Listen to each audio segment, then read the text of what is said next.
دیکھیے ہر منگل کی رات 8 بجے مدنی قاعدہ کورس صرف اور صرف جامعہ سیدہ خاتون جنت کے یوٹیوب چینل پر۔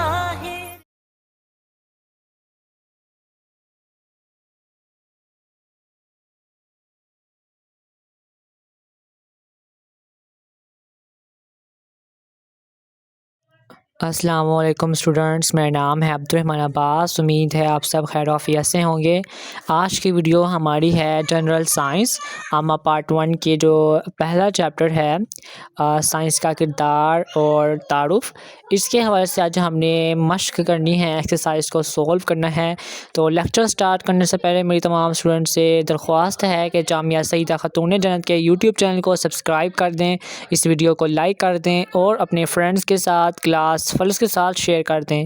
اس کے علاوہ اگر آپ ڈسپینس ٹیکنالوجی پارٹ 1 کے lectures what's app per on line پڑھنا چاہتے ہیں یا کسی بھی دینی کورس میں فار ایگزامپل درس نظامی یا ترجمہ تفسیر کورس میں داخلہ لینا چاہتے ہیں، آن لائن واٹس ایپ پر پڑھنا چاہتے ہیں، تو اسکرین پر آپ کا نمبر شو ہو رہا ہوگا، اس پر آپ نے ضرور کانٹیکٹ کرنا ہے۔ تو جی ہم اپنی ویڈیو کا آغاز کرتے ہیں، لیکچر کا سٹارٹ کرتے ہیں۔ سب سے پہلے آپ نے کہتے ہیں کہ اسکرین پر آپ کو یہ بک شو ہو رہی ہوگی، جامعہ سیدہ خاتون جنت کی طرف سے یہ بنائی گئی ہے ماشاءاللہ سے، اور یہ جنرل سائنس کی رہنما کتاب ہے۔ تو آپ نے یہ بک آن لائن آپ ریڈ کر سکتے ہیں، ڈسکرپشن میں اس لنک موجود ہے، وہاں جا کر آپ جامعہ سیدہ خاتون جنت کی لائبریری سے یہ ریڈ کر سکتے ہیں آن لائن۔ سب سے پہلے جو ہمارا پہلا سوال ہے وہ ہے خالی جگہ پٹ کریں، اس کے حوالے سے تو آپ دیکھ سکتے ہیں کہ جابر بن حیان کیمیا کا ماہر تھا، یہاں جو کیمیا ہے یہ درست جواب ادھر آئے گا۔ آگے ہے جانداروں کے مشاہدے اور معائنے کے علم کو ڈیش کہتے ہیں، بائیولوجی کہتے ہیں۔ ابو علی سینا مسلم دنیا کا ڈیش کہلاتا ہے، ارسطو کہلاتا ہے، یہ ہم نے پیچھے چیپٹر میں پڑھا تھا۔ زندگی کی ابتدا ڈیش سے ہوئی، زندگی کی ابتدا پانی یا سمندر سے ہوئی۔ الرازی نے کیمیائی مرکبات کو 4 اقسام یعنی معدنیات، نباتاتی، حیواناتی اور ماخوذ مرکبات میں تقسیم کیا، یہ الرازی درست جواب ہے۔ مسلمان سائنسدان جابر بن حیان کو کیمیا کا بانی تصور کیا جاتا ہے۔ کتاب المناظر روشنی اور یہاں بصارت ٹھیک ہے پر پہلی جامعہ کتاب ہے جس کو ہم آپٹکس بھی کہتے ہیں۔ اب جو دوسرا سوال ہے وہ ہے درست جواب پر صاد اور غلط جواب پر غین کی نشاندہی کریں۔ تو ابو علی سینا تب کے بانیوں میں سے تھا، یہ جو ہے درست جواب ہے۔ جابر بن حیان ہی نے سب سے پہلے چیچر و خسرہ کے سباب، یہ غلط ہے کیونکہ یہ کام جو ہے یہ الرازی صاحب نے کیا تھا، تو اس کے آگے آپ نے غائن لکھنا ہے۔ آگے ہے جابر بن حیان فزکس کے ماہر تھے، یہ بھی غلط ہے، جابر بن حیان کیمیا کے ماہر تھے۔ آگے ہے کتاب المناظر البیرونی کی تصنیف ہے، یہ بھی غلط ہے کیونکہ یہ ابن ہیشم کیا ہے، ٹھیک ہو گیا۔ دو ہمارے سوال جو ہے وہ ہم نے مکمل کر لی ہیں۔ اس کے بعد ہے درست جواب پر ٹک کا نشان لگائیں۔ تو اس میں سب سے پہلے ہے ابن ہیشم کا تعلق سائنس کی کس شاخ سے ہے، اس کا جو درست جواب ہے وہ ہے روشنی، ٹھیک ہو گیا۔ البیرونی کی شہرہ فا کتاب کا نام کیا ہے، تو اس کا کتاب جو نام ہے وہ ہے تحریر الماکن یا تحدید الماکن بھی اس کو کہتے ہیں۔ آگے ہے مکینکس حرارت روشنی اور آواز کا تعلق کس سائنس سے ہے، تو یہ فزکس جو ہے سائنس کی برانچ، اس میں ہم مکینکس حرارت روشنی اور آواز کا جو ہے اسٹڈی کرتے ہیں۔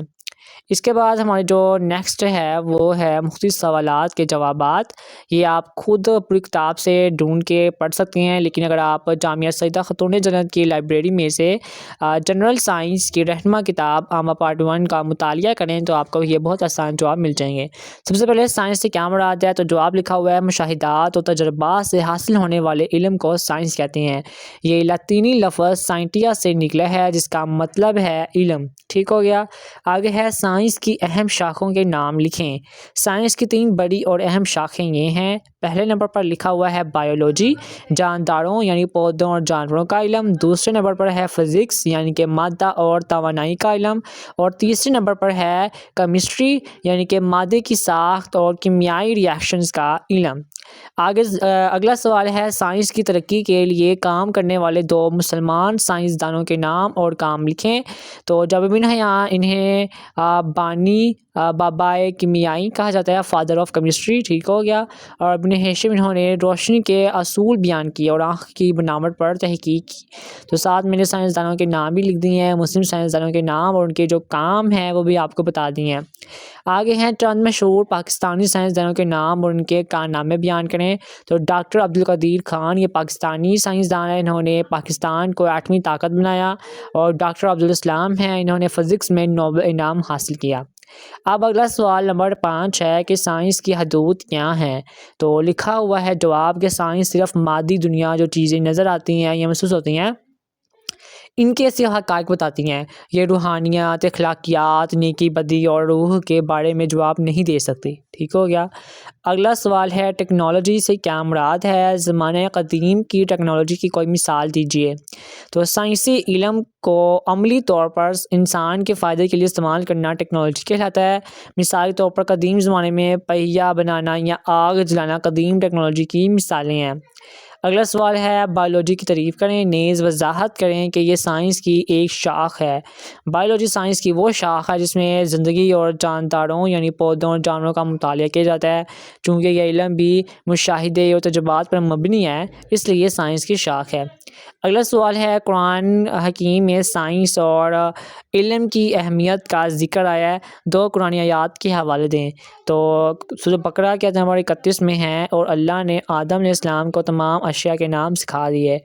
اور اگلی جو ہے آیت کا ترجمہ لکھا ہوا ہے کہ کیا وہ اونٹ کی طرف نہیں دیکھتے کہ وہ کیسے پیدا کیا گیا، ٹھیک ہو گیا۔ تو یہ ہمارے 8 سوال کر لیے ہیں۔ اس کے بعد جو اگلے صفحے پر ہم جائیں تو ہمارا لاسٹ سوال ہے جس کے بارے میں جو ہے کہ فزکس کیا ہے، اس کی ہم شاخوں کے نام لکھیں۔ تو مادہ اور توانائی کے باہمی تعلق کے مطالعے کو فزکس کہتے ہیں۔ اس کی شاخیں کون سی ہیں؟ اس کی شاخ میں آتا ہے مکینکس، حرارت، روشنی، آواز اور بجلی جو ہے اس کی اہم شاخیں ہیں۔ تو یہ ہم نے آج کہتے ہیں کہ جنرل سائنس عامہ پارٹ 1 کا پہلا باب جو ہے سائنس کا تعارف اور کردار، اس کی ہم نے ایکسرسائز کمپلیٹ پڑھ لی ہے۔ امید ہے آپ کو آسان لگی ہوگی اور آپ سے درخواست ہے کہ جامعہ سیدہ خاتون جنت کے یوٹیوب چینل کو سبسکرائب کریں، اس ویڈیو کو لائک کریں اور شیئر کریں۔ جزاک اللہ خیرہ۔ ملتے ہیں نیکسٹ لیکچر میں، اپنا خیال رکھیے گا، اللہ حافظ۔